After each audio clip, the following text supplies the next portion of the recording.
Cuando el ángel del Señor se presenta ante María, la madre de Jesús, le saluda. ¿Ya?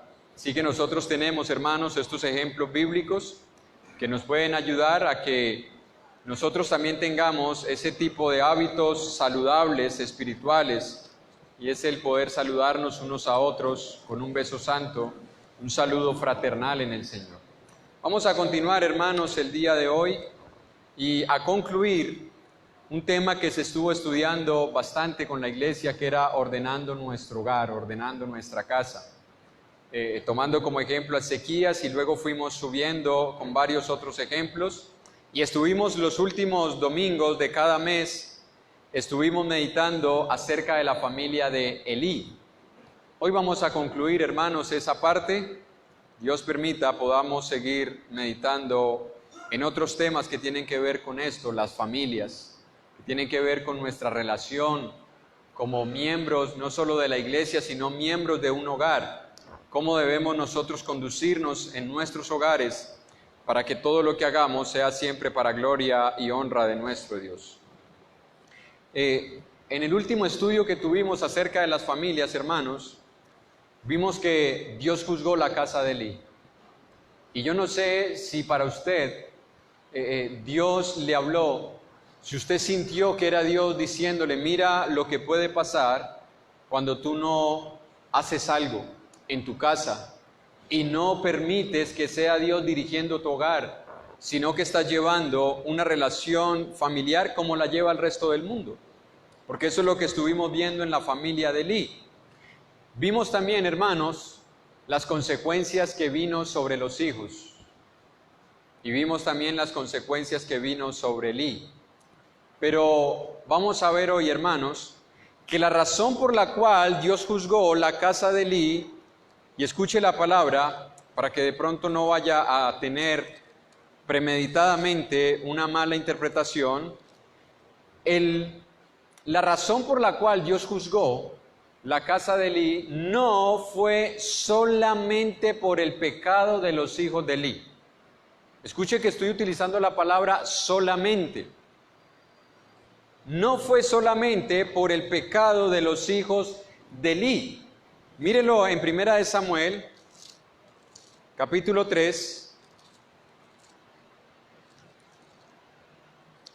porque a veces hay daticos que pasan desapercibidos y uno, por no tomarlos en cuenta, llega a conclusiones con buenas intenciones equivocadas, pero las buenas intenciones con malas definiciones nos llevan a erróneas conclusiones.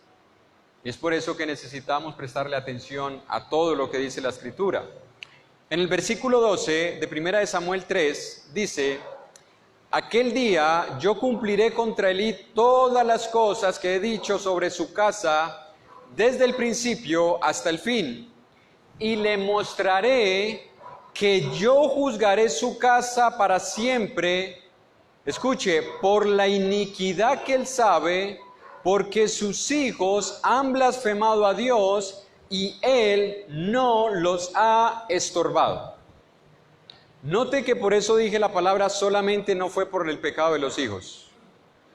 Él incluye que la razón por la cual juzgaría su casa iba a ser porque sus hijos pecaron y porque Él sabía lo que estaban haciendo y Él no los estorbó. Es decir, fue compartida la responsabilidad en el hogar. Porque nosotros podemos llegar muchas veces y acusar a nuestros hijos de estar dando un mal ejemplo, de haber caído en un pecado, pero hasta dónde yo estoy consciente de la responsabilidad que tuve de no haberlos estorbado a tiempo. Ahorita, aquí hay algo más curioso aún. Los hijos de Elí tenían madre, al igual que los hijos de Samuel. Pero cuando Dios juzga a estos hogares, no se menciona a la mamá. Curioso el detalle. ¿Por qué no se menciona a la madre si nosotros sabemos que Elí era un sacerdote, hombre ocupado? Y que la que pasaba el tiempo, la mayor parte, con sus hijos era la madre. No, Dios llama a Elí y le hace responsable. Esto nos enseña algo, hermanos, que lastimosamente nosotros hemos perdido. No importa si es la madre la que pasa más tiempo con los hijos, yo sigo siendo responsable. Escucha, hermana, no importa si tú pasas más tiempo con tus hijos, no le quite la responsabilidad al hombre del hogar. No se la quites. Descansa en Dios, porque fue Dios quien lo diseñó así. Y tú, hermano, no le delegue la responsabilidad que Dios te ha dado a ti, a la mujer, porque te la dio a ti. Te la dio a ti. Desde el principio tenemos este ejemplo. Cuando pecan Adán y Eva, la primera que comió fue Eva. Pero Dios no llamó primero a Eva, Dios llamó a Adán. Dios no dijo, a ver Eva, tú fuiste la primera que pecaste, ven para acá. ¿Qué fue lo que hiciste, Eva? No, Dios llamó a Adán. ¿Era porque Dios no sabía qué había pasado? ¿Era que Dios quería ponerse al día? No, Dios sabía todo lo que había pasado, pero el hombre era responsable. Así que la razón, o una de las razones por las cuales Dios juzgó este hogar, hermanos, es porque Elí, como hombre, no estuvo allí para estorbar el pecado de sus hijos. Vamos a orar y luego vamos a ir meditando un poco más acerca de este punto. Oremos. Nuestro Señor y Dios, gloria, honra y alabanza siempre sean a tu nombre. Nosotros, como tu iglesia, como tu pueblo, en este lugar, hoy alzamos nuestras voces unánimes juntos en esta oración, rogando y suplicando tu guía y tu dirección, tu bendición sobre nuestras vidas, y pidiendo, Padre, que por favor nos dirijas, nos guíes y nos ayudes a meditar cada vez más en tu palabra, para que por medio de ella crezcamos para salvación, para que por medio de ella, Señor, nuestros pasos sean enderezados y lo torcido, Señor, se vuelva al camino recto, y que si nos hemos extraviado, Señor, podamos volver hacia ti. Ayúdanos, por favor, a tener corazones humildes, dispuestos a escucharte, dispuestos a reconocer, Padre, que tu palabra es verdad y que no podemos hacer nada contra ella, sino a favor de ella, y que no podemos cuestionarla, Padre, pues nosotros seríamos necios al tratar, Padre, de filosofar acerca del por qué tú dices las cosas. Solo nos queda creerlo, solo nos queda aceptarlo, solo nos queda, Señor, humillarnos ante tu palabra y reconocer que nuestros pensamientos no son iguales a los tuyos y que tus caminos son más altos que los nuestros. Y por eso, Señor, humildemente deseamos que nos hables y nos enseñes en esta mañana, para que así podamos seguir conduciendo nuestros hogares de tal manera que sean familias que te honren, que te glorifiquen, que te exalten, porque para eso tú nos creaste. Por medio de Jesús te hemos orado y te damos gracias. Amén. Bien, hermanos, ¿qué significa estorbar? Bueno, si usted tiene diferentes traducciones, usted va a encontrar las diferentes formas en las que se tradujo esta palabra estorbar. En otras versiones dice refrenar, en otras versiones dice corregir, evitar o reprender. Esos son sinónimos de la palabra estorbar. Un ejemplo de lo que es estorbar, aparte de lo que encontramos aquí, porque aquí solamente Dios le dice a Elí, de que él no ha estorbado a sus hijos. Un ejemplo lo tenemos más adelante en el capítulo 25 de este mismo libro, el libro de Samuel, la primera. En el versículo 32 en adelante, usted conoce la historia, es la historia de David y Abigail, con un hombre que lastimosamente no tenía temor de Dios, llamado Nabal, y que no estuvo dispuesto a ayudar a David cuando éste huía de la persecución injusta de Saúl. Dice en el versículo 32, y dijo David a Abigail, bendito sea Jehová, Dios de Israel, que te envió para que hoy me encontrases, y bendito sea tu razonamiento, y bendita tú que me has estorbado hoy de ir a derramar sangre y a vengarme por mi propia mano. Escuche lo que pasó en esta historia. David manda a pedir una ración de comida para los hombres que andaban con él. Pero resulta que Nabal dice, ¿y yo por qué tengo que ayudar a David? ¿Y yo por qué tengo que sacar de lo que me pertenece a mí para darle a este hombre? ¿Qué bien me ha hecho David a mí? A él se le había olvidado que por David él había tenido todas esas tierras, porque David había protegido a ese pueblo. Pero se le olvidó. Bueno, algo que sucede siempre en nosotros, la ingratitud siempre está en nuestros corazones. Pero como no le envía ración y al contrario habla mal de David, entonces David decide ir y subir con todos sus hombres y matar a Nabal y matar a todos sus criados. Pero ¿qué hace esta mujer llamada Abigail? Abigail razona. Abigail no piensa con enojo. Abigail no piensa con ira. Abigail piensa justamente. Y va y se encuentra a David y le lleva lo que él necesitaba. Pero no solamente le lleva lo que necesitaba, sino que habla con David y le dice, no David, no vayas a hacer tal cosa. No sea que la sangre de ese hombre se vuelva contra ti. Espérate, David. Así que David, escuchando las palabras afables y apacibles de esta mujer, le dice, bendito sea Dios.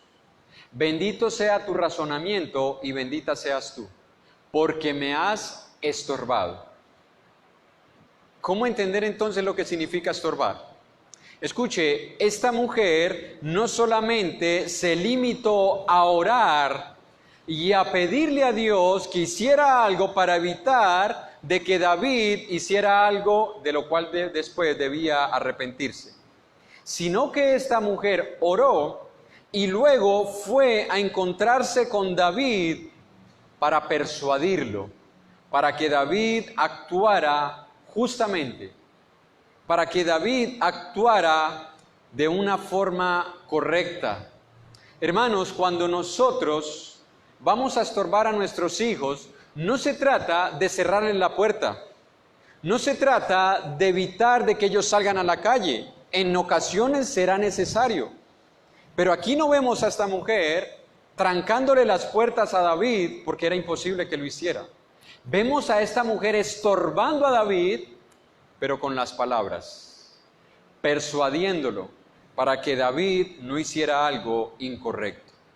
Así que hablar de estorbar a nuestros hijos no solamente incluye prohibirles el salir a la calle, no solo, y escuche la frase, no solo, incluye el tener cierto tipo de relaciones con personas que pueden influir en ellos y llevarlos a hacer lo malo.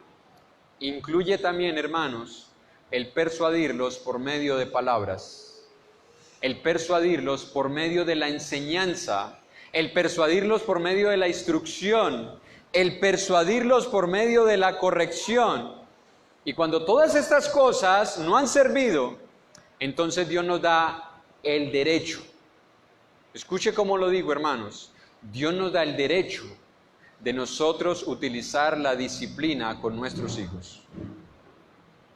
Pero note cuándo llegamos a la disciplina, después de haber hecho un proceso. La disciplina y el castigo físico o el castigo que muchas veces nosotros ejercemos, sea el que sea, no es el primer paso, porque no es lo que Dios enseña. En muchos casos es el último recurso, pero primero se utilizan las palabras de persuasión, la amonestación. Y cuando nada de esto ha servido, entonces Dios nos concede ese privilegio. Ahora, ¿por qué estorbar a nuestros hijos? Porque los hijos muchas veces llegan a pensar de que ya deberíamos de dejarlos libres y hacer como se ve en el mundo natural, que cuando el pajarito ya tiene alas, lo sueltan, lo sacan del nido y lo echan a volar. Bueno, muchos hijos tienen esa filosofía animal de sentir que llegan a un momento en el cual ya nosotros no deberíamos de estar influyendo en ellos en las decisiones que toman, ni estorbándoles en todo lo que ellos quieren hacer. Pero ¿por qué nosotros, que somos padres y tenemos un razonamiento que ellos todavía no han entendido, debemos estorbarles? Bueno, en Proverbios 23, versículo 12 y versículo 13, desde el 12 hasta el 14, dice la palabra de Dios, Proverbio 23, del 12 al 14, aplica tu corazón a la enseñanza y tus oídos a las palabras de sabiduría.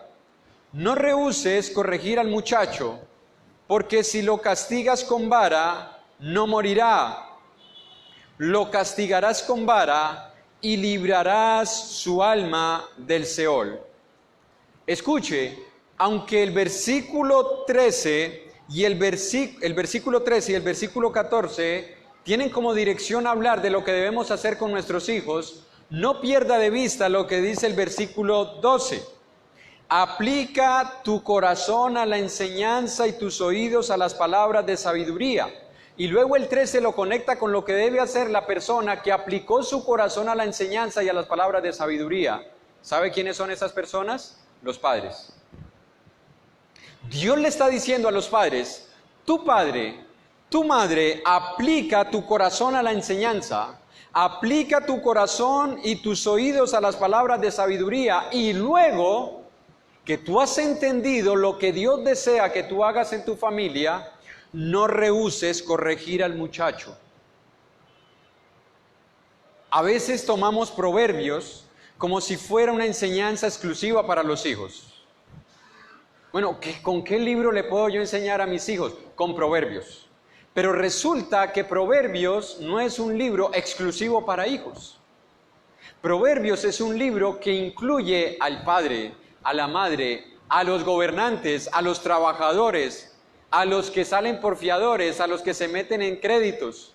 Los incluye a todos. No es solamente para los hijos. Pero, ¿por qué debemos nosotros estorbar la vida de nuestros hijos? Por lo que dice el versículo 13.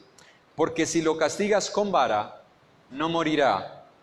Lo castigarás con vara y librarás, ¿qué cosa? Mire, Dios no dice que nosotros debemos corregirlos para evitar de que el día de mañana se conviertan en delincuentes y caigan en la cárcel. Que lo debemos hacer también por eso. No dice que debemos corregir a nuestras hijas y decirles que hay formas en las que ellas deben comportarse, no sea que el día de mañana terminen con un embarazo prematuro. Que lo debemos hacer. Pero el propósito más grande del por qué nosotros debemos estorbar muchas veces a nuestros hijos en el camino que ellos quieren seguir es por amor a su alma. Hermanos, a veces nos preocupa más por lo que pase aquí en la tierra que por lo que pase con el alma. Estamos más preocupados por cuál va a ser su futuro el día de mañana aquí en esta tierra, como si fueran a vivir eternamente en esta tierra, que por lo que pueda pasar con sus almas. Nosotros debemos recordar que Dios nos ha entregado no solamente una parte genética de nosotros, no nos ha entregado solamente cuerpos, nos ha entregado también almas, por quienes debemos velar, y que muchas veces debemos estorbarles en su camino, para que sus almas no terminen no solamente en el Seol, porque hay traducciones que dicen en el sepulcro. Aquí no está hablando solamente del sepulcro. Recuerde que la palabra Seol se habla también o se utiliza para hablar acerca del lugar donde terminarán las almas, no solamente los cuerpos. Esta es la razón, padres, por la que debemos estorbar a nuestros hijos. Escucha, hijo, escucha, hija. Esta es la razón por la que muchas veces nosotros los padres tenemos que estorbarle su camino, porque no queremos que su alma termine en el Seol. Yo sé que muchos hijos que están hoy aquí, incluyendo los nuestros, y yo sé que muchos hijos que posiblemente estarán escuchando esta enseñanza, o padres que estarán escuchando esta enseñanza, se identifiquen con esto que voy a decir. Muchas veces los hijos creen y consideran de que no es necesario que nosotros les sigamos advirtiendo del peligro que corren por hacer a un lado la palabra de Dios. Yo no sé si usted ha escuchado esta frase, padre, madre, de sus hijos, de sus nietos, o la ha escuchado de otros hijos hablando con sus padres. Ya no me digas más. déjame. Yo sé lo que estoy haciendo. Y escuche esta que es un poco más grosera. No te metas en mi vida. ¿La ha escuchado alguna vez? Hijos, ¿salió algún día de sus bocas? Padres, ¿la has escuchado de tus hijos? Y lastimosamente muchos padres, esas palabras de ellos, por orgullo, por lo que sea, penetran.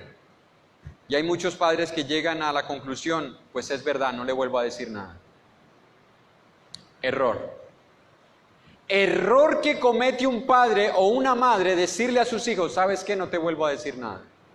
Porque mientras nosotros tengamos de parte de Dios la autoridad para corregirles, advertirles, amonestarles y estorbarles, no podemos rehusarnos a hacerlo. No podemos y no debemos rehusarnos. Yo sé que para muchos de nuestros hijos les es molesto. Yo sé que para muchos de nuestros hijos les es fastidioso que nosotros estemos día tras día diciéndole, cuidado con lo que estás haciendo, eso está mal, eso no se debe, mira lo que dice Dios, mira lo que te puede pasar, mira este ejemplo bíblico. ¿Y sabe cuál es la decisión que llegan a tomar muchos hijos? Se van de su casa a una edad temprana, donde todavía no están preparados para enfrentar la vida. Pero prefieren irse del hogar a tener que escuchar a un padre y a una madre que les está diariamente recordando la palabra de Dios. Triste y lastimosamente, esa es la realidad. Pero escúchame, hijo, escúchame, hija. La solución a eso no es que te vayas de la casa. ¿Sabes qué es lo que pasa cuando tú haces eso? Empeoran las cosas. Porque tú estás saliendo en rebeldía y Dios no bendice a los soberbios. Dios los mira de lejos. Y a veces nosotros, yo no sé qué clase de teología hemos ido aprendiendo a lo largo de nuestros años en la iglesia. Nuestros hijos salen del hogar en rebeldía, salen en desobediencia, salen por soberbia. Y después de 15, 20 días nosotros vamos y como si nada hubiera pasado. Como si nada hubiera pasado. ¿Qué teología tenemos nosotros? ¿Qué clase de pensamientos acerca de Dios nosotros tenemos? Que pensamos que después de irse de la casa, bueno, ya todo cambió y aunque salió en soberbia, en rebeldía, no importa. Ahorita tenemos que hacer todo lo posible por llevarnos bien con ellos. A menos que un hijo se arrepienta y a menos que dé frutos de arrepentimiento, nosotros no debemos pasar por alto la forma en la que ellos salieron del hogar. Porque no seguiríamos entonces el conducto de Dios, que es estorbarles. Porque si ya cometieron un pecado al salir en rebeldía de sus casas, les vamos a estar estimulando a que sigan cometiendo más pecados. Porque no se han arrepentido de lo que han hecho por haber salido de esa forma del hogar. Y tarde o temprano las consecuencias de haber actuado de esa forma llegarán a ellos y también a nosotros. No importa si se fueron. Uno puede decir, bueno, pues se fueron. Ya se fue el pecado, pues como me perdonan la frase, muerto el niño, se acabaron los gritos. No. Porque si yo no hice nada cuando estuvieron en casa para estorbarles, las consecuencias no se acaban si ellos se van. Yo voy a tener que recibir la parte de las consecuencias que me corresponden por no haberles estorbado mientras estuvieron en mi casa. Las consecuencias no solo vienen sobre los hijos, vienen también sobre toda la familia. Sobre toda la familia.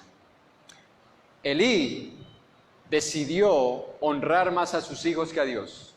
Y Dios decidió cortar la vida de los hijos de Elí, la vida de Elí y de muchas otras personas más en esta tierra. ¿Por qué razón? Por su falta de reacción, por su falta de corrección. Y es por eso que la Biblia nos advierte, hermanos, acerca de las consecuencias que nosotros recibimos cuando nosotros no actuamos de la forma en que Dios nos ha enseñado. Y terminamos actuando como el mundo. Terminamos actuando con las emociones, con los sentimientos, incluso, hermanos, escuche, con la lógica. Pero resulta que si hay algo que Dios nos ha enseñado, es que la lógica humana no es la misma de Dios. En la lógica humana a Job le tenía que ir bien porque él era un hombre bueno, recto, temeroso de Dios y apartado del mal. Esa es la lógica humana, hermanos. Pero en la lógica de Dios las cosas no funcionan como el hombre quiere. Así que no pensemos con la lógica, pensemos con la mente de Cristo. Y la mente de Cristo está en este libro, que a veces hacemos a un lado porque pensamos con el corazón. Pensamos con el razonamiento humano y no con el divino. Estos muchachos estuvieron cometiendo muchos pecados, los hijos de Elí, durante mucho tiempo. Porque cuando usted nota, cuando Elí se refiere a ellos, dice, porque yo oigo de este pueblo todo lo que ustedes hacen. Es decir, no fue que ellos de la noche a la mañana cometieron todos estos pecados por los cuales Dios decidió hacer justicia en esta familia, sino que durante mucho tiempo ellos estuvieron pecando, pecando y pecando. Y Elí no se opuso. Elí se hizo, como decimos nosotros, de los oídos sordos. Y cuando decidió actuar, actuó, hermanos, que yo no sé, cuando usted lee la Escritura, si usted logra percibir en las palabras lo que puede estar en el corazón cuando salen, con la fuerza que salen. Pero la reprensión que les hace Elí a sus hijos es como una forma tan falta de firmeza. Y no estoy diciendo que cuando lo vamos a corregir tenemos que alzar la voz y gritarles, y engruesar la voz, y fruñir el ceño, sino que debemos utilizar palabras firmes. Que cuando les estemos hablando, ellos puedan ver de que lo que les estamos diciendo, lo estamos diciendo con autoridad, pero teniendo en cuenta, hermanos, que el propósito no es hacerles daño, sino que ellos reflexionen, mediten y entiendan que no pueden seguir por ese camino. Pero Elí no lo hizo así. No, hijos míos, porque yo oigo del mal que hacéis y cómo hacéis pecar al pueblo. No es buena fama la que oigo de vosotros. No hay firmeza en esas palabras. No hay autoridad en esas palabras. Por eso estos muchachos no atendieron al llamado de sus padres. No atendieron al llamado de Dios de parte de Elí, de que se arrepintieran de ese pecado. Elí sabía que ellos estaban profanando el templo de Dios y Elí no quiso hacer nada. Mire lo que sucede, por qué Dios actúa tan severamente. En Ezequiel, capítulo 5, versículo 18, Dios deja ver, hermanos, Ezequiel, capítulo 5, versículo 8, Dios deja ver, hermanos, lo que Él siente cuando las cosas sagradas son profanadas. Dice, así pues ha dicho Jehová el Señor, he aquí yo estoy contra ti, sí, yo, y haré juicios en medio de ti ante los ojos de las naciones, y haré en ti lo que nunca hice, ni jamás haré con cosa semejante, a causa de todas tus abominaciones. Por eso los padres comerán a los hijos en medio de ti, y los hijos comerán a sus padres, y haré en ti juicios, y esparciré a todos los vientos todo lo que quedare de ti. Por tanto, vivo yo, dice Jehová el Señor, ciertamente por haber profanado mi santuario con todas tus abominaciones, te quebrantaré yo también, mi ojo no perdonará, ni tampoco tendré yo misericordia, y una tercera parte de ti morirá de pestilencia, y será consumida de hambre en medio de ti, y una tercera parte caerá espada alrededor de ti, y una tercera parte esparciré a todos los vientos, y tras ellos desenvainaré espada, y se cumplirá mi furor, y saciaré en ellos mi enojo, y tomaré satisfacción, y sabrán que yo Jehová he hablado en mi celo, cuando cumpla en ellos mi enojo. ¿Usted alcanzó a ver, hermanos, todo lo que Dios iba a traer? ¿Sí lo alcanzó a ver? ¿Sabe por qué? Porque habían profanado su santuario. ¿Cuál fue el pecado de los hijos de Eli? Profanan mis ofrendas, profanan lo sagrado. Escuche, hermano y hermana, usted y yo, con todo nuestro hogar, ahora hacemos parte del pueblo santo de Dios. Y cuando usted y yo como padres permitimos que nuestros hijos hagan cosas que atenten contra sus cuerpos que no son de ellos, porque por precio fueron comprados, ahora son santos porque son de Dios. Y cuando permitimos que nuestros hijos profanen nuestros hogares, introduciendo pecado al hogar, y usted y yo no les estorbamos, hermanos, nosotros estamos trayendo sobre nuestros hogares las mismas consecuencias que Elí sobre su casa. No debemos pensar que la iglesia es una cosa y mi casa es otra, porque hay familias que piensan así. Hermano, yo en mi casa vivo así, y si es mucho problema yo vivir así, no vuelvo a su iglesia.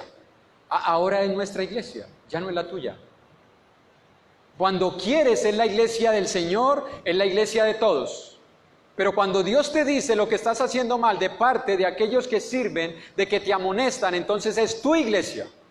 Yo a tu iglesia no vuelvo. ¿Se dan cuenta, hermanos, que el espíritu religioso no ha desaparecido? Porque eso es solamente religión. Yo voy donde no se metan conmigo. Yo voy donde no se metan con mi casa, donde me dejen vivir como yo quiero. Dios juzgó a Elí y juzgó a su casa. Dios juzgó a este pueblo y juzgó todas esas familias por el pecado de haber profanado el santuario de Dios. Dios le dijo a Elí, por tanto, ese por tanto, hermanos, está conectado con todo lo anterior, con que él sabía lo que estaban haciendo sus hijos y nunca hizo nada, con que él sabía que estaban profanando las ofrendas sagradas de Dios y no hizo nada, porque él sabía que sus hijos estaban cayendo en fornicación y no hizo nada, porque él sabía que sus hijos estaban siendo una mala influencia para otros y no hizo nada. Por tanto, yo juzgaré su casa. Es terrible, hermanos, cuando nosotros como padres llegamos a tal endurecimiento en nuestro corazón que ya no escuchamos cuando Dios nos habla, nos amonesta y nos exhorta. Y es aún más terrible las trágicas consecuencias que vendrán sobre nuestras familias por nosotros endurecer nuestros corazones. Porque muchas veces Dios nos estuvo diciendo, cuida tu casa, cuida tu familia, mira a tus hijos, mira cómo has descuidado tu hogar, mira cómo has descuidado tu familia. Y nosotros no escuchamos. Ahí está la esposa, ahí está la mamá. Pero Dios nos pide cuentas a nosotros los hombres, a nosotros los padres. Pero endurecemos tanto el corazón, nos llenamos de tanta soberbia, damos por sentado tantas cosas, pensando que si nosotros nos dedicamos a cosas fuera de nuestro hogar va a estar bien. Dios dice no. Cuida primero tu casa, cuida primero tu familia, para que me seas un instrumento útil. Nosotros muchas veces lo hacemos al revés. Nosotros primero nos ocupamos afuera y luego queremos cuidar de la casa. Pero como decía alguien, y me perdonan si no es debido decir esto, Después del ojo afuera no hay Santa Lucía que valga. Recuerden que Santa Lucía es supuestamente alguien que hace milagros para la vista, ¿no? Supuestamente. Y a veces debemos ver cómo nuestro hogar está destruido para ver cómo levantamos trocitos, pedacitos caídos, derribados, pisoteados en el suelo para restaurarlo. Cuando hubo un tiempo que lo tuvimos organizado de parte de Dios y lo descuidamos. Y vimos a nuestros hijos caminando hacia el pecado y no los estorbamos. ¿Por qué? Porque al principio ese pecadito que el hijo o la hija cometió, nosotros lo vimos como algo inofensivo. Hermano, perdónenme por lo que les voy a decir, no quiero ser atrevido, ni quiero tampoco implantar una enseñanza humana. Pero cuando Dios dice que yo debo corregir a mi hijo desde temprano, escuche hermano, es desde temprano. Desde temprano no es desde la madrugada, desde temprano es desde una edad temprana. Porque nosotros vemos a nuestros hijos chiquitos cometiendo pecados, de los cuales son inocentes, pero también son pecados. Porque si un hijo miente es pecado, porque la mentira no cambia porque es en un niño o es en un adulto, es mentira y es pecado. Son inocentes de ese pecado, porque todavía no entienden las consecuencias de ese pecado, pero es un pecado. Y si nosotros no comenzamos a corregir la mentira a nuestros hijos desde chiquito, les estamos haciendo un daño. Yo he escuchado padres que dicen, uy, pero como es de inteligente, ¿no? Vea, uy, cómo pensó. No, hermanos, eso no es inteligencia, eso es maldad. No están conscientes de ello, pero es maldad. Y si nosotros no comenzamos a corregirles desde chiquitos, tarde o temprano Dios lo terminará haciendo. En 1 Timoteo 5:24, 1 Timoteo capítulo 5, versículo 24 y 25 dice: los pecados de algunos hombres se hacen patentes o manifiestos antes que ellos vengan a juicio, mas a otros se les descubre después. Asimismo se hacen manifiestas las buenas obras, y las que son de otra manera no pueden permanecer ocultas. Escuche, aquí hay una afirmación negativa. ¿Cuál es la afirmación negativa? No pueden permanecer ocultas. Afirmativamente no pueden quedarse ocultas. Pero devuelve hacia el 24. A algunos sus pecados se les hacen patentes a temprana edad. Y usted puede lograr ver esa maldad que hay en esos corazones a temprana edad.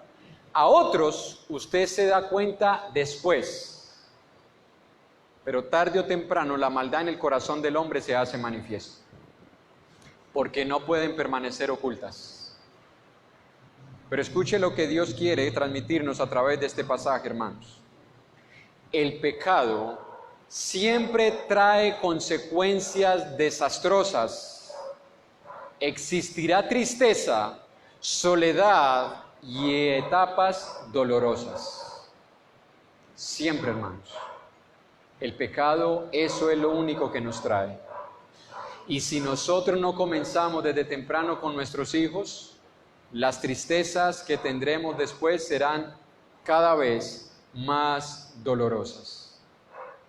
Escuche, las consecuencias que experimentó la familia de Elí son cosas que yo creo que ninguno de nosotros desearía experimentar. Si usted se devuelve al libro de Primera de Samuel, pero ya no en el capítulo 3, sino en el capítulo 4, donde vemos el juicio de Dios sobre esta familia. Capítulo 4, versículo 15 al 22, dice la Escritura: era ya Elí de edad de 98 años, y sus ojos se habían oscurecido de modo que no podían ver. Dijo pues aquel hombre a Elí: yo vengo de la batalla, he escapado hoy del combate. Y Elí dijo: ¿qué ha acontecido, hijo mío? Y el mensajero respondió diciendo: Israel huyó delante de los filisteos, y también fue hecha gran mortandad en el pueblo, y también tus dos hijos, Ofni y Fines, fueron muertos y el arca de Dios ha sido tomada. Y aconteció que cuando él hizo mención del arca de Dios, Elí cayó hacia atrás de la silla al lado de la puerta y se desnucó y murió, porque era hombre viejo y pesado y había juzgado a Israel 40 años. Y su nuera, la mujer de Fines, que estaba encinta, cercana al alumbramiento, oyendo el rumor que el arca de Dios había sido tomada, y muertos su suegro y su marido, se inclinó y dio a luz, porque le sobrevinieron sus dolores de repente. Y escuche, y al tiempo que moría le decían las que estaban junto a ella: no tengas temor, porque has dado a luz un hijo. Mas ella no respondió ni se dio por entendida, y llamó al niño Icaboz, que diciendo: traspasada es la gloria de Israel, por haber sido tomada el arca de Dios y por la muerte de su suegro y de su marido. Dijo pues: traspasada es la gloria de Israel, porque ha sido tomada el arca de Dios. Escuche, hermanos, todas las consecuencias que vinieron sobre esta familia, sobre una mujer y sobre todo el pueblo. No fue solamente por la familia de Elí, no fue solamente sobre la familia de Elí. Las consecuencias arropó a todo el pueblo. Todo el pueblo se vio afectado por el pecado de estos dos muchachos. Cuando somos miembros de un hogar, el pecado de mis hijos afecta a la familia. Cuando somos miembros de la iglesia, el pecado mío afecta a la iglesia. Y a veces pensamos egoístamente. Y los hijos piensan egoístamente. Los hijos dicen: pues déjeme. Si pasa algo, pues es mi vida. Si pasa algo, pues yo asumo las consecuencias. No, no seas egoísta, hijo. Si tú estás en un hogar, las consecuencias sobre tu vida también afectarán a tu familia. Hermanos, tu pecado afecta a la iglesia. No pienses egoístamente. Tu pecado afecta a la iglesia. Tu pecado afecta al pueblo de Dios. Es curioso, hermanos, porque esta mujer estaba sintiendo dolores de parto, pero había un dolor más grande en ella que provocó que ella muriera mientras estaba dando a luz, que le provocó turbación en su corazón, en un momento que para la mayoría de las mujeres debería de ser el más feliz de sus vidas, que es el de poder traer una vida más a este mundo. Yo sé que cuando se está teniendo el niño, y si es por parto natural, y aún cuando viene después los dolores de la cesárea, es doloroso. Y yo sé que en esos momentos muchas madres han dicho: no tengo más hijos, por ese dolor que están sintiendo. Pero una vez nace ese niño, le dicen al esposo: ay, pero nació niña, nos vamos para el niño. Aunque sintió dolor, pero hay alegría de ver ese hijo. Y quieren tener otro. Esta mujer en ese momento, que debería de ser muy feliz, está muriendo de tristeza y de dolor. Escuche, está muriendo de tristeza y de dolor, porque aunque va a nacer un niño, no nace en las condiciones que todos desearíamos dentro de un hogar donde estuviera el padre. Donde estuviera el padre. Porque murieron Elí, murieron los dos hijos, murieron muchas personas del pueblo, y ahora muere también esta mujer. Y ese nombre que ella le pone a ese niño, Icaboz, en el hebreo significa: la gloria de Dios se ha marchado. Escuche, cuando en un hogar hay pecado de nuestros hijos y nosotros no hacemos nada, la gloria de Dios se va. Porque la gloria de Dios puede solamente habitar en un lugar santo, en un hogar consagrado. Por eso la gloria de Dios se apartó de este lugar. Hermanos, si nosotros estamos viendo pecado en nuestros hogares y queremos que la gloria de Dios siga sobre nuestros hogares, debemos estorbar a nuestros hijos, debemos corregir a nuestros hijos, debemos disciplinar a nuestros hijos, amonestar a nuestros hijos, advertirle a nuestros hijos, pero debemos hacer algo, hermanos. No podemos permanecer impávidos ante lo que están haciendo ellos. Hay que reaccionar, hay que actuar, porque si la gloria de Dios se va, hermanos, nosotros quedamos desprotegidos.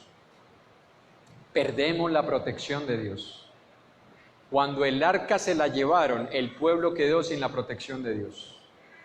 Ahora la gloria de Dios está sobre su iglesia, está sobre los hogares, pero cuando nosotros pecamos, nosotros mismos hacemos que la gloria de Dios sea parte de nuestras vidas. Tú alcanzaste a ver las consecuencias que sufrió esta familia, ¿cierto? Ahora yo te hago una pregunta, hermanos. ¿Qué más necesitamos ver nosotros para entender que si no actuamos ante el pecado de nuestros hijos, Dios traerá juicio? ¿Qué más esperamos ver? ¿Qué otros temas queremos escuchar? ¿Cuántas horas más de enseñanza creemos nosotros que es necesario para saber si esto es verdad o no es verdad? ¿O vamos a salir de este lugar pensando, bueno, pero eso fue con los hijos de Elí? Eso fue lo que ellos hicieron. Yo no creo que Dios ahorita actúe así. Ese es otro error doctrinal que hoy tenemos. Que estamos viendo a un Dios en el Antiguo Testamento y estamos viendo a otro Dios en el Nuevo Testamento. ¿Sabes cómo se le llama eso? Idolatría, paganismo, politeísmo. Porque Dios no cambia. Dios es el mismo. Que no actúe de las mismas formas literales no quiere decir de que Dios no haga juicio. Porque eso es la mentalidad que muchos tenemos. Bueno, pero yo he visto la familia de tal o cual persona y servían en la iglesia y cometieron un pecado y ahí siguen vivos. Y al contrario, les está yendo mejor. Y ahorita se dedicaron más al trabajo secular y están prosperando. Y sus hijas, aunque se casaron con mundanos, tienen buenos hogares. Eso fue lo mismo que pensó Asaf. ¿Recuerdan? Salmo 73. Cuando vi la maldad de los impíos, mis pies casi resbalan. Yo dije, bueno, ¿y para qué yo me guardo? Si al final de cuentas Dios bendice, actuemos bien o actuemos mal. Pero él al final dice, pero cuando entré en el santuario de Dios, entonces entendí el fin de los pecadores. Escucha, posiblemente aquí en la tierra parezca que todo les va bien, pero el día del juicio final, las cosas serán como deben ser. Las cosas serán como deben ser. Y el juicio de Dios vendrá. Y ese día, hermanos, no habrá nada que nos pueda librar. Es posible, hermanos, que estemos pensando, al escuchar esta meditación, y estemos pensando en nuestros hijos. Es que yo le he dicho a él. Es que él no me escucha, es que ella no me escucha, es que yo le advertí, es que yo le estorbé, es que yo le hablé, yo lo discipliné, yo muchas veces lo castigué, le prohibí salir, le prohibí esto, le prohibí aquello. Y es posible que nuestra mente en nuestros momentos se centren solamente en nuestros hijos. Pero escúchame, hermano y hermana, Dios quiere que todos los que estamos aquí recordemos que nosotros también somos hijos. Como decía un hermano, aquí está el saco, al que le quedó, colóqueselo.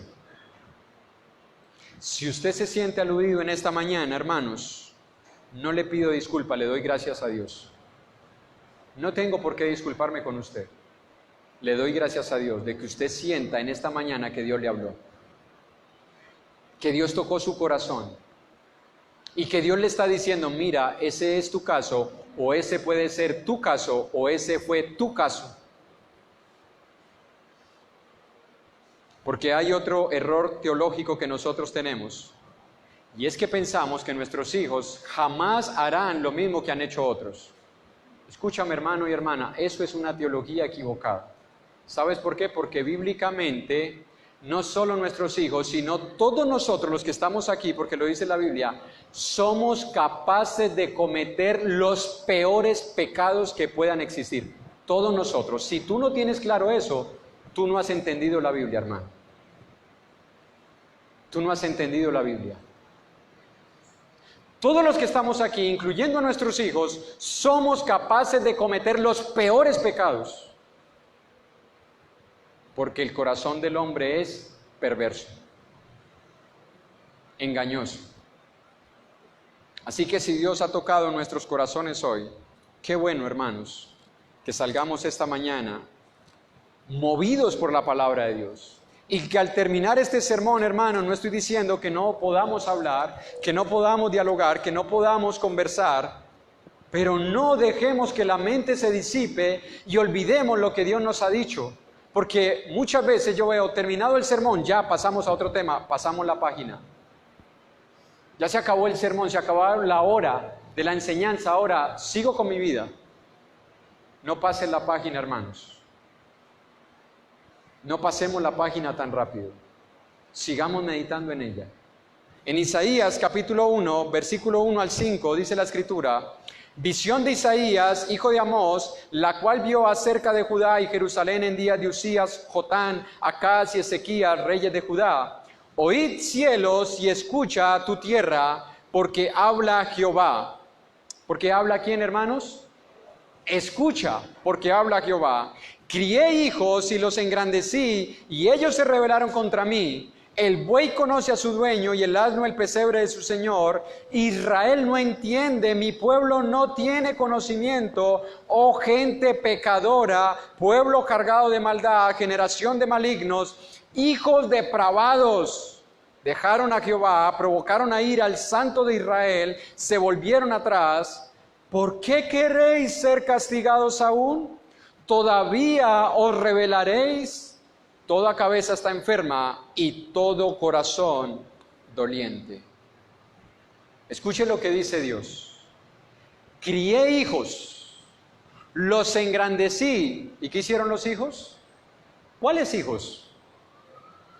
Los que tenemos nosotros menores de edad en la casa. Él está hablando de nosotros. Escúchame, ese pasaje se aplica a todos nosotros. Nosotros también podemos ser hijos rebeldes que nos rebelamos contra Dios, que lo provocamos a ira con nuestro pecado. ¿Ustedes creen que la ira de Dios sobre nosotros es diferente a la ira de Dios sobre nuestros hijos? Que las consecuencias que vendrán sobre nuestros hijos por su pecado van a ser o tienen que ser diferentes a las consecuencias que vendrán sobre nosotros como padres. Como dijo Pablo en Romanos, de ninguna manera. De ninguna manera. Porque Dios es justo. Y la evidencia de que Dios es un Padre justo y celoso es que Dios tiene que hacer juicio. La evidencia de que Dios es justo y celoso no es que Dios pasa por alto el pecado, es que Él tiene que hacer juicio. No es lo que nosotros esperamos de los jueces, que hagan justicia.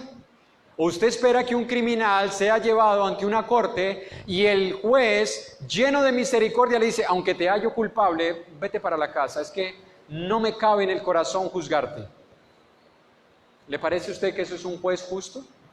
No lo es. ¿Por qué creer que Dios entonces es más justo cuando pasa por alto el pecado? Todo lo contrario, hermanos. Dios hizo justicia. Dios tuvo que juzgar el pecado y por eso nos invita a nosotros al arrepentimiento. Él nos ofrece el perdón de nuestros pecados, hermanos, pero no nos ofrece el perdón de nuestros pecados pasándolos por alto simplemente. Ahí mismo en Isaías 1:16, mira la invitación de Dios en esta mañana para todos nosotros. Lavaos y limpiaos. Quitad la iniquidad de vuestras obras de delante de mis ojos, dejad de hacer lo malo, aprended a hacer el bien, buscad el juicio, restituid al agraviado, haced justicia al huérfano, amparad a la viuda, venid luego, dice Jehová, y estemos a cuenta. Si vuestros pecados fueren como la grana, como la nieve serán emblanquecidos, y si fueren rojos como el carmesí, vendrán a ser como blanca lana. La invitación de esta mañana de parte de Dios a nosotros es a lavarnos y a limpiarnos. Y escucha esto, hermano. Aunque nosotros somos los directos responsables de lavarnos y limpiarnos, no podemos olvidar que los medios para lavarnos y limpiarnos los provee Dios. Es decir, esto no es algo que tú contigo mismo se proponen para hacerlo. Es algo que si no contamos con los medios que Dios ha provisto, no podemos lavarnos, no podemos limpiarnos, por lo tanto no podemos presentarnos delante de Dios para ser llamados a cuentas. Dios nos proveyó de los medios de limpieza para nuestros pecados. Dios hizo justicia proveyendo esos medios. En Hebreos capítulo 9,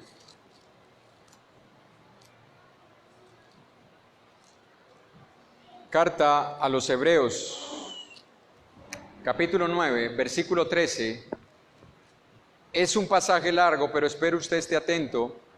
Porque si la sangre de los toros y de los machos cabríos y las cenizas de la becerra rociadas a los inmundos santifican para la purificación de la carne, cuánto más la sangre de Cristo, el cual mediante el Espíritu Eterno se ofreció a sí mismo sin mancha a Dios, limpiará vuestras conciencias de obras muertas para que sirváis al Dios vivo.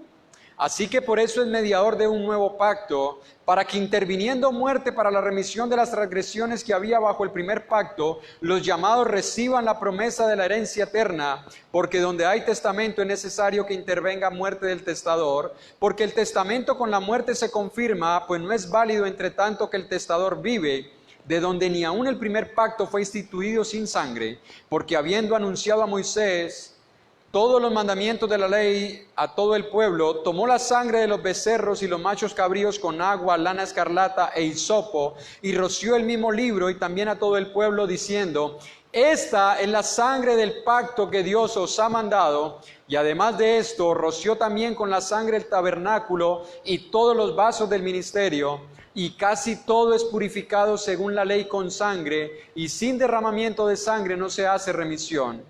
Fue pues necesario que las figuras de las cosas celestiales fueran purificadas así, pero las cosas celestiales mismas con mejores sacrificios que estos. ¿Cuál es el medio que Dios ha provisto para que nosotros seamos lavados y limpiados? La sangre de Cristo, hermanos. Escucha, por eso dije ahora, Dios no podía pasar por alto el pecado.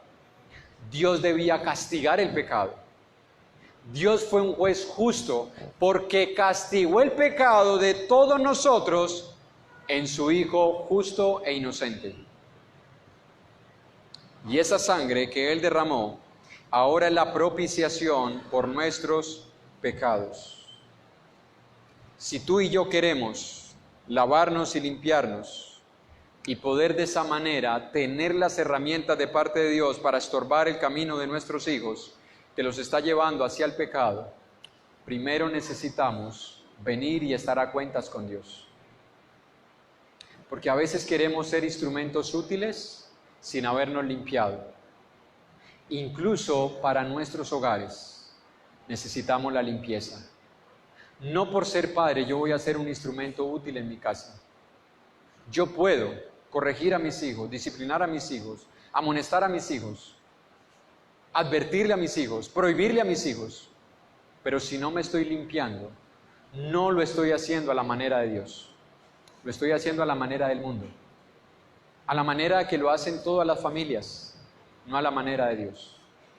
Dios dice: lávate y límpiate y luego ven y estemos a cuentas, para que así podamos ser instrumentos para llevar a nuestros hijos al camino de la verdad, de la justicia y la santidad. Como conclusión, hermanos, Dios sabe lo que es sufrir por el dolor de ver a sus hijos rebelarse contra Él. Si tú y yo hemos pasado y si tú que tienes hijos chiquitos todavía no lo has vivido, pero lo vas a vivir, el dolor de ver a tus hijos rebelarse contra ti, escucha hermano y hermana, Dios ya experimentó ese dolor. Y por eso es que Él puede considerarnos, entendernos, y por eso nosotros podemos encontrar en Dios un refugio y un consuelo. Dios ya sufrió la rebeldía de sus hijos. ¿Sabes con quién? Contigo y conmigo. Porque si tú y yo hoy somos cristianos fue porque primero estuvimos apartados de Dios.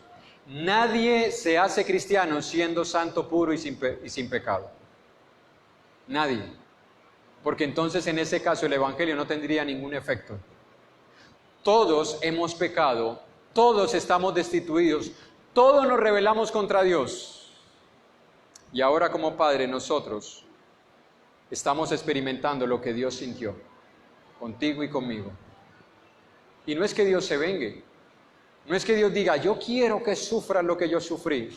No, es porque de esta manera, hermanos, usted y yo le damos más valor al sacrificio de Jesús. De esta manera es que nosotros le damos más valor al sacrificio de Jesús y entendemos lo que le costó a Dios entregar a su Hijo a morir por ti y por mí. Eso afianza nuestra teología, eso afianza nuestras convicciones, porque nos hace más sensibles ante el pecado. En Hebreos capítulo 12, versículo 25, para terminar, hermanos. Hebreos 12, 25.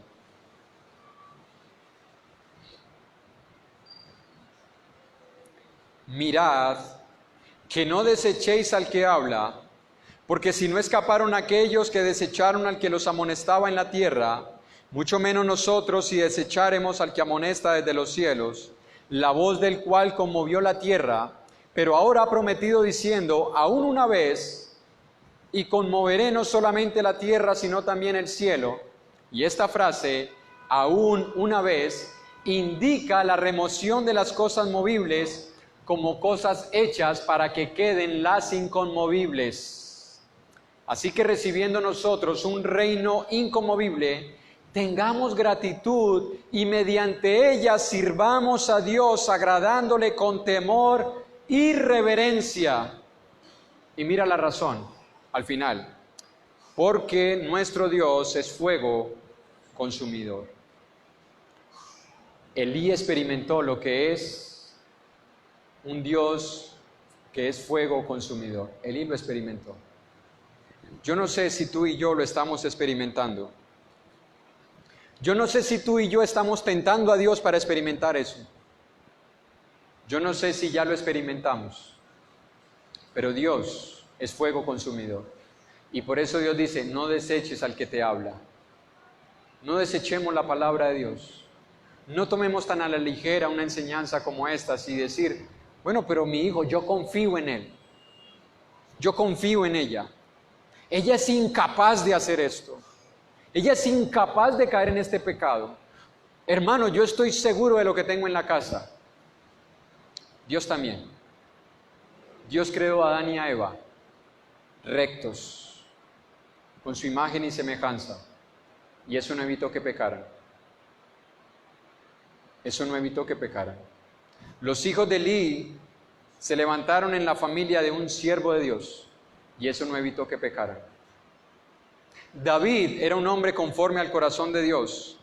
Y eso no evitó que pecara. Debemos tener una teología correcta acerca del corazón del hombre y del corazón de nuestros hijos. Y no descuidarnos. Ahorita están chiquitos y a veces los descuidamos. Cuando llegan a grandes, los descuidamos más. Y cuando queremos cuidarlos, ya no hay tiempo. Decía una profesora en estos días que estuve en una reunión de padres del colegio, ¿por qué al principio, en las reuniones de padres, cuando tenemos los niños al jardín, papá y mamá van allá? Están papá y mamá. Se pide el permiso. Primeros años escolares, papá y mamá. Llegan al colegio, solo mamá o solo papá. Y llegan hijos a reuniones de padres donde ni papá ni mamá, porque nosotros pensamos que ya es el tiempo de que ellos sean libres. Y los soltamos y los descuidamos. Dios juzgó a Elí por no estorbar a sus hijos. No sea que lo mismo estemos haciendo nosotros. Dios permita, hermanos, que Dios haya tocado nuestros corazones hoy. Y que si no lo habíamos hecho, comencemos hoy. Y si lo hemos venido haciendo, continúa, hermano y hermana, no te desanimes. Pero es que yo no veo y yo le he dicho y yo he hecho y él sigue. No te desanimes, porque a su tiempo segaremos si no desmayamos. Dios les continúe bendiciendo, hermanos. Vamos a quedar con la